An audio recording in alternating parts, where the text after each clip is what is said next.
Hoje, diferentemente do que tenho pregado costumeiramente, porque o meu estilo de pregar é expositivamente, hoje eu não vou fazer um sermão expositivo, hoje eu vou fazer um sermão tópico. E é curioso que os estudiosos da homilética, alguns deles, verdadeiramente não gostam do sermão tópico. Isso levou talvez a maior autoridade viva atualmente em homilética, Dr. Haddon Robson, que é professor do seminário de Gordon, em Boston, Estados Unidos, disse que um pregador devia pregar um sermão tópico a cada 10 anos, e terminar de pregar e pedir perdão para Deus. Então eu estou nessa condição. Mas ele também chegou a dizer, por outro lado, que mesmo que você não esteja fazendo uma exposição, o seu sermão precisa ser bíblico nos pontos que aborda. Desta forma, mesmo sendo tópico, precisa ser expositivo, porque você não está expondo a sua ideia, você está expondo a palavra de Deus. Bom, então vamos ler 2 versículos. Primeiro, Colossenses 3, versículo 8. Está escrito o seguinte: agora, porém, despojai-vos igualmente de tudo isso: ira, indignação, maldade, maledicência, linguagem obscena do vosso falar. Chama a sua atenção para essa expressão, despojai-vos. Agora, versículo 12: revesti-vos, pois, como eleitos de Deus, santos e amados, de ternos afetos de misericórdia, de bondade, de humildade, de mansidão e de longanimidade. Então eu gostaria que você frisasse essa expressão, revesti-vos. Então hoje, na minha mensagem tópica, eu vou me prender a essas duas palavras: despojai-vos e revesti-vos. Você tira um, bota outro. É como uma roupa: você tira uma roupa suja e bota uma roupa limpa. Você tira aquilo que nós chamaríamos de um pecado, de um hábito, de uma atitude, de uma postura errada, e você adota uma outra atitude, uma outra postura, um outro comportamento correto. Então, o que é que nós precisamos deixar de ser e o que nós precisamos ser? Em outras palavras, nós estamos diante de um texto que exige de nós uma espécie de balanço, de avaliação, como aqueles comércios mais antigos que fechava para balanço. Tem hora que você precisa fazer isso. Já dizia o pensador grego Platão, que a vida sem reflexão não é digna de ser vivida. A gente não pode ir levando a vida, empurrando a vida. Precisa parar, avaliar. O que eu estou fazendo está certo? A minha atitude é boa? A maneira como eu falo é adequada? A maneira como eu ajo é certa? A maneira como eu reajo abençoa as pessoas? A maneira como estou conduzindo a minha vida, está certo isso? Tem coisas que você precisa ter coragem de tirar, de despojar, de arrancar de você.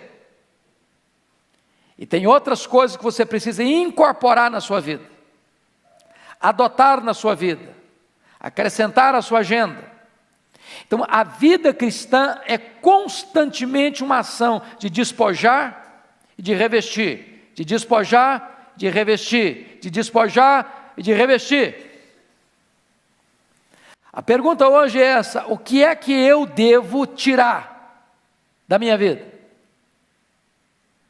A outra questão é: o que é que eu devo acrescentar à minha vida?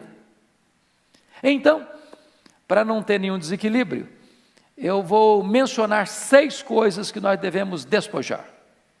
Como roupa suja, você tira e bota no canto. E depois nós colocaremos 6 coisas que nós devemos vestir, nos revestir e agregar à nossa vida.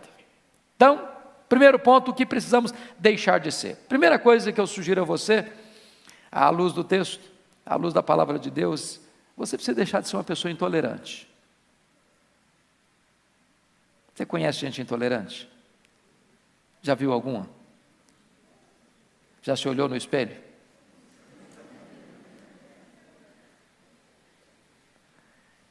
Tem hora que você é intolerante, não, fala a verdade. Tem hora que é muito difícil conviver com você, não é não? Tem hora que parece que você chupou limão desde o primeiro momento do dia. E às vezes você é intolerante dentro da sua casa. Polido com os de fora, amável com as pessoas de fora, mas em casa, duro no trato, rude nas palavras, semblante fechado. A Bíblia fala de um homem chamado Nabal. Ele era um cara rico, tinha muitos bens, tinha uma mulher bonita, tinha vários filhos. Mas a Bíblia diz que ele era duro no trato e ninguém podia falar com ele. Abria a boca, criava dificuldade. Há pessoas que são assim, elas criam dificuldade onde chegam. Abrem a boca, em vez de resolver problema, criam mais problema. Então eu quero dar um conselho para você: deixa de ser cri-cri.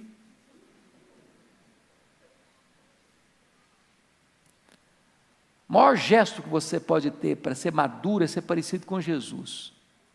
Quando Jesus abria a boca, ele abençoava. Os feridos eram curados, os desanimados eram encorajados, os que estavam acomodados no pecado ficavam perturbados. E desta maneira, eu gostaria que você agisse com as pessoas de dentro da sua casa, de dentro do seu trabalho, da sua convivência, como você gostaria que as pessoas agissem com você. Deixe de ser intolerante. Segunda coisa, o que é que você precisa deixar de ser? Você precisa deixar de ser uma pessoa pessimista. Você conhece gente pessimista? Que olha para a vida com lentes escuras? Que vê tudo nublado? Se você encontrar com ela 10 vezes no dia, depois que falar bom dia, fala, está doendo, estou sentindo mal. Você precisa dizer o que aconteceu comigo. Só coisa ruim, só lamenta, só murmura, só reclama, só tem palavra negativa. E essas pessoas depois ficam mais amargas, sabe por quê? Porque todo mundo foge delas. Elas espantam as pessoas. Porque você tem que tomar um sorrisal antes de começar a conversar, porque sabe que vai ter problema. Então é muito importante você parar e pensar o seguinte: você precisa parar de olhar para a vida com óculos escuros, de enxergar tudo nublado, cinzento, e de começar a fazer prognóstico negativo para a sua vida, para a sua família, para a sua igreja, para a sua nação. Tem gente que é sempre assim: olha, está muito ruim, mas vai piorar. Está difícil, mas vai ficar muito pior. A eleição hoje está muito complicada, mas depois que tiver eleição vai piorar muito mais ainda. Olha, a denominação religiosa, minha igreja está difícil, mas vai ficar muito pior. A denominação vai piorar mais ainda. Tem gente que só pensa assim, para trás, dando marcha ré, jogando contra o patrimônio, sempre numa linguagem pessimista. Pensa comigo naqueles 10 espias de Israel. Eles vão lá, olha a terra é boa, trazem fruto da terra, é boa mesmo. Mas dos 12, 10 disseram assim: é boa mesmo, mas não é para nós não é para o nosso bico não. Tem gigante. Aliás, quando nós nos comparamos com eles, nós estamos em desvantagem, e eles são gigantes, nós somos gafanhotos. Eles vão nos engolir vivos, eles vão nos triturar. E aí começaram a amaldiçoar a terra. Porque quando uma pessoa tem um olhar pessimista, ele não vê nada de bom. O que é bom fica ruim. Ele se apequena, ele se diminui. Deixa eu ilustrar isso para vocês perceberem. Quando você escuta uma pessoa pessimista, você fica desanimado com tudo. Você conhece gente pessimista? Você conversa com ela meia hora e você sai desanimado? Não vai dar certo. Você não vai passar no vestibular, você não vai passar no Enem, você não vai passar no que é concurso. Aliás, a empresa vai te despedir porque está em recessão. O Brasil não vai para frente mesmo, então eu vou sair daqui. Minha família está complicada, vai complicar muito mais ainda. A crise é grande, mas vai ficar pior. Deixa eu ilustrar para você isso, de uma maneira muito simples. Havia um homem que tinha um filho único, e ele queria estudar esse filho. Ele morava na região rural, e ele mandou o menino para a cidade para estudar. E ele sabia fazer uma coisa com excelência, ele fazia o melhor lanche da região. Então ele montou uma barraca na beira da estrada, fazia lanche, as pessoas chegavam, comiam o lanche, embora, e você sabe que a melhor propaganda é o serviço bem feito. As pessoas começaram a vir, ele começou a ampliar. Daqui a pouquinho ele resolveu investir, montou a mini mercearia. Daqui a pouquinho começou a melhorar, a crescer um pouco mais. E ele estava muito animado.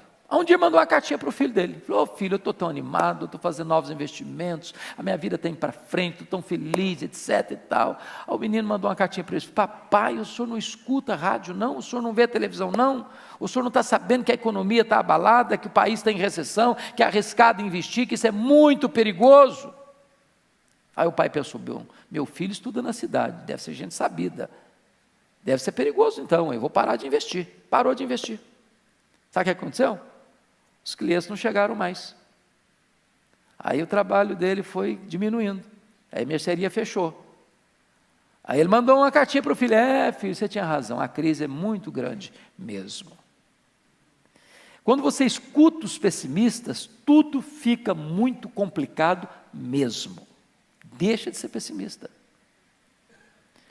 Terceiro, você precisa deixar de ser uma pessoa rancorosa. Conhece gente rancorosa? Gente que guarda mágoa? Gente que congela sentimentos hostis no coração? Gente que é capaz de ficar em silêncio, parece que está tudo bem, mas é igual um vulcão que está cuspindo fogo lá por dentro. Gente que faz registros de memórias amargas, de reminiscências cheias de dor, que guarda na manga uma oportunidade: você me paga, a sua hora vai chegar. Pessoas rancorosas são pessoas que não têm disposição nenhuma de perdoar. E eu vou dizer uma coisa para você: quando você tem raiz de amargura no seu coração, duas coisas vão acontecer segundo Hebreus 12:15. Primeiro, você vai ficar perturbado. Uma pessoa amargurada, irmãos, não tem saúde emocional. Uma pessoa amargurada não tem saúde espiritual. Uma pessoa que tem mágoa no coração, ela não consegue orar. Ela pode orar, mas não tem vitória na oração. A Bíblia diz isso. Se você, ao orar, você lembrar que você tem alguma coisa contra alguém, você tem que perdoar primeiro para depois orar. Nem ofertar você consegue, porque Deus não aceita a oferta. Quando você não perdoa, você adoece. Porque a mágoa, ela é muito curiosa. Você pensa que você está machucando a outra pessoa, você está machucando a você mesmo.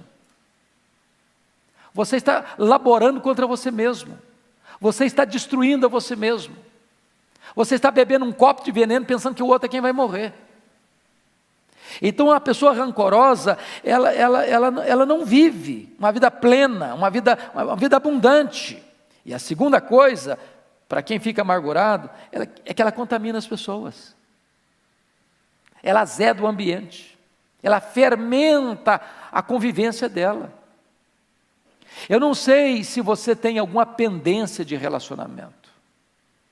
Dentro de casa, no trabalho, na escola, com parentes, com vizinhos. Porque nós não vivemos blindados, não é verdade? Nós decepcionamos as pessoas nos decepcionam.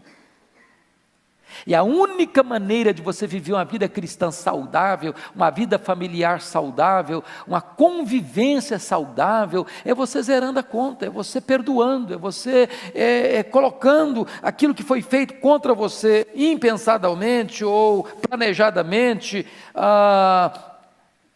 seja um delito culposo ou seja um delito doloso, é perdoando. O perdão liberta. Perdão cura, perdão asepsia na sua alma, é uma faxina na sua mente, é uma alforria no seu coração. Quando você perdoa, Deus limpa o seu coração e a sua vida fica leve. Então deixe de ser uma pessoa rancorosa. Quarto lugar, o que é que eu preciso deixar de ser? Eu preciso deixar de ser uma pessoa hipersensível. Você conhece gente hipersensível? Assim, bem melindroso mesmo, igual cristal. Gente que você precisa pisar em ovos para conversar. Você precisa medir com muita precisão suas palavras, porque a pessoa se melindra por qualquer coisa. Deixa eu dizer uma coisa para você, hipersensibilidade tem outro nome, chama-se orgulho. Orgulho. Tem crente hipersensível. Tem crente que qualquer coisinha diz, eu vou sair da igreja. Também não ponho os pés mais lá. Também não faço mais nada na igreja, porque eu fui fazer alguma coisa e me criticaram. E quem disse para você que ao fazer as coisas boas você não vai ser criticado? E quem disse para você que por estar fazendo as coisas certas você não vai ter oposição? E quem disse para você, pelo fato de você estar vivendo uma vida de santidade, você não vai enfrentar resistência? Deixa de ser hipersensível. Quer um exemplo? Vocês se lembram por que é que o rei Saul se desequilibrou emocionalmente? O que levou Saul à loucura? Uma música. Tem música que ajuda, tem música que enlouquece. Tem muita música que enlouquece, não é verdade, gente? Tem hora que eu fico pensando, tem dia que eu escuto uns negócios assim, eu falei, mas não é possível que isso aí é música, porque é uma loucura. Mas houve uma música que ficou lá na parada de sucesso mais de uma semana, a música, e a música era essa. Saul matou os seus milhares, Davi matou os seus 10 milhares. Essa música adoeceu o coração do Saul. Por quê? Despertou nele uma hipersensibilidade. Puxa vida, tem gente que está sendo mais honrada do que eu, e eu sou o rei. Você conhece gente que fica constrangida quando o outro é mais honrado que ele? Quando ele queria ter recebido os lauréis, os louros, os aplausos, e é o outro que recebe? Você sabia que nós temos mais facilidade de chorar com os que choram do que nos alegrarmos com os que se alegram? Porque nós somos hipersensíveis, nós somos vaidosos, soberbos, orgulhosos e queremos tudo para nós, e quando o outro é honrado, nós nos sentimos machucados por dentro, feridos, por causa da nossa hipersensibilidade.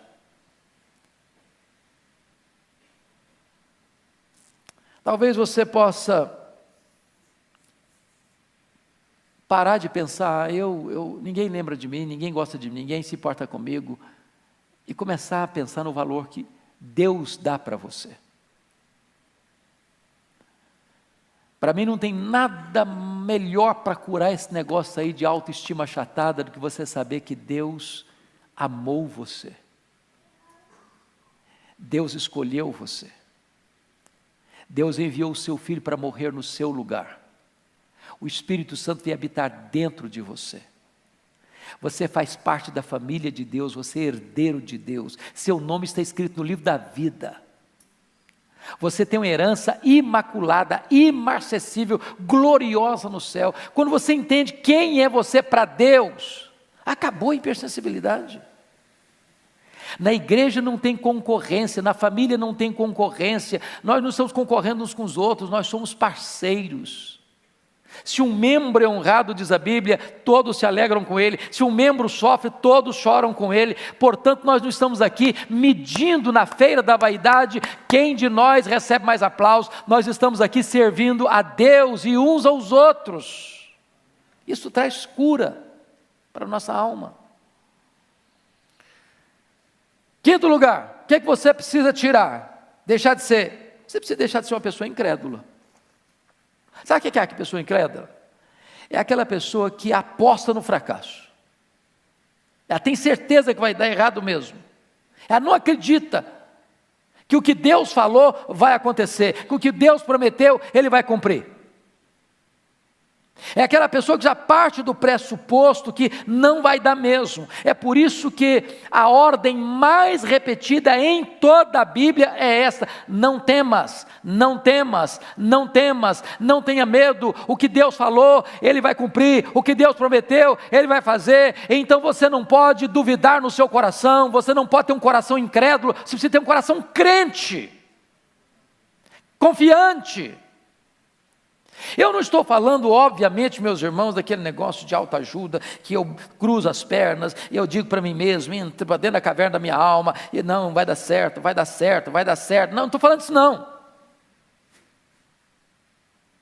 Eu estou falando de você crer que Deus é verdadeiro, que Deus é confiável, que Deus é fiel, que a sua palavra não cai por terra, que a sua promessa vai se cumprir, e você precisa acreditar que o que Deus fala na sua palavra, Ele é poderoso para cumprir. É por isso que a Bíblia diz que sem fé é impossível agradar a Deus. O que é que você precisa começar a crer de novo? Não acredita mais, tem que não acredita mais, na vida, no casamento, na família, na igreja, nas promessas. É preciso reavivar a fé. Para reavivar a fé, você precisa da palavra de Deus. Porque a fé não vem pelo milagre, a fé vem pelo ouvir e ouvir a palavra de Deus. Último lugar, sexto lugar. O que é que você precisa deixar de ser? Você precisa tirar, despojar. Você precisa deixar de ser uma pessoa descomprometida com Deus e com a sua igreja. Desculpa da expressão, deixe de ser um crente fajuta, meia boca. Você conhece crente que é turista? O pastor John, lá da igreja da Coreia, esteve aqui, eu achei bonito o que ele falou. Ele disse que na igreja lá da Coreia, ele tem 4 fases de discipulado. Fase D, fase C, fase B, fase A. A primeira fase, a fase D, é aquele crente que vai à igreja de vez em quando. De vez em quando. Eu conheço crentes que vão à igreja no Natal,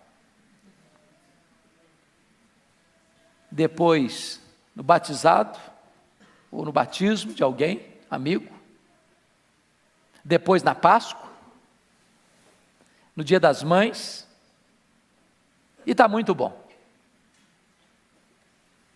Então a fase D é para esse camarada que vem, é um turista.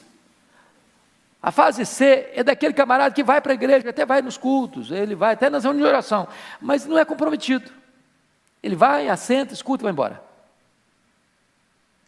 Ele não lê Bíblia, ele não ora, ele é um frequentador de igreja, um esquentador de banco.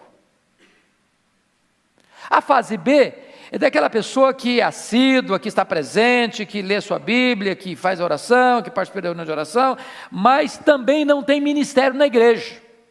Ele não ensina ninguém, ele não discipula ninguém, ele não ajuda ninguém, ele não visita ninguém, ele não vai orar com ninguém, ele não se interessa em trazer ninguém. É ele, a vida é ele, eu estou me cuidando bem, mas que os outros se virem. A fase A é aquela pessoa que está presente e que se prepara, e que instrui, e que aconselha, e que visita, e que ora, e que socorre, e que abençoa, e que contribui. É aquela pessoa engajada e envolvida. É preciso que você se comprometa. Quer ver outra coisa? Precisa deixar de ser um crente fiscal da vida alheia. Conhece crente assim? Ele não cuida dele, mas cuida dos outros. O fiscal da vida alheia é aquele camarada que ele não tem coragem de enfrentar ele mesmo, aí transfere os seus erros para o outro e confronta no outro o que ele não sabe enfrentar nele mesmo, ou que não quer enfrentar nele mesmo. Ele é capaz de ver um cisco no seu olho, não ver uma trave que está no dele.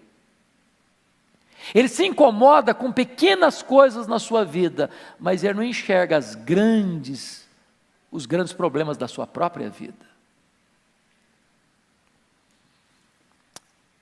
Outra coisa, é preciso deixar de ser um crente analfabeto da Bíblia.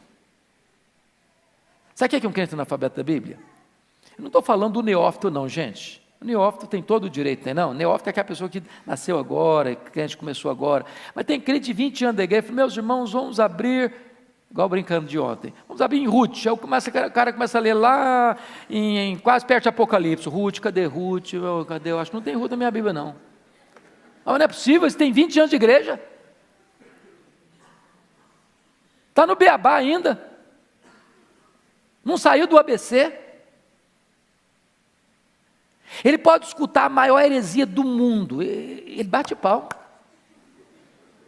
Ele não consegue saber que uma coisa é outra, distinguir uma coisa de outra. Ele come na mão dos outros. Ele não é bereano. Ele não sabe ouvir e filtrar o que ouviu à luz da Bíblia. É preciso deixar de ser um crente analfabeto da Bíblia. Mais ainda, é preciso deixar de ser um crente carnal. Sabe o que é crente carnal?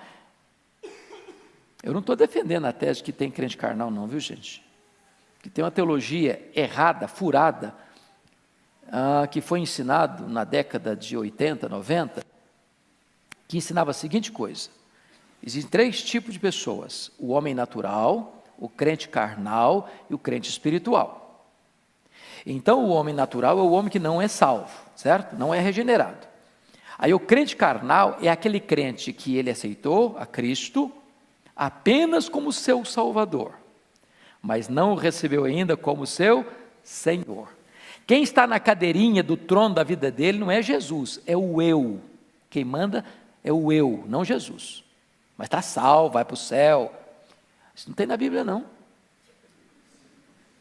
tem na Bíblia não. Ou Jesus é o Senhor da sua vida, ou Ele não é o seu Salvador.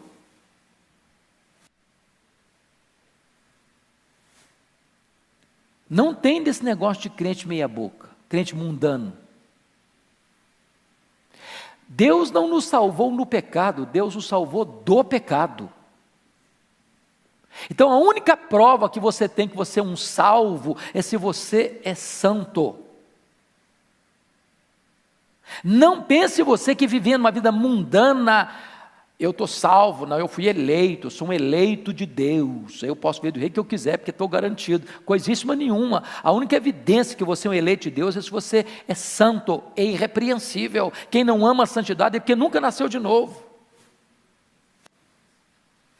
Então você precisa deixar de ser um crente carnal.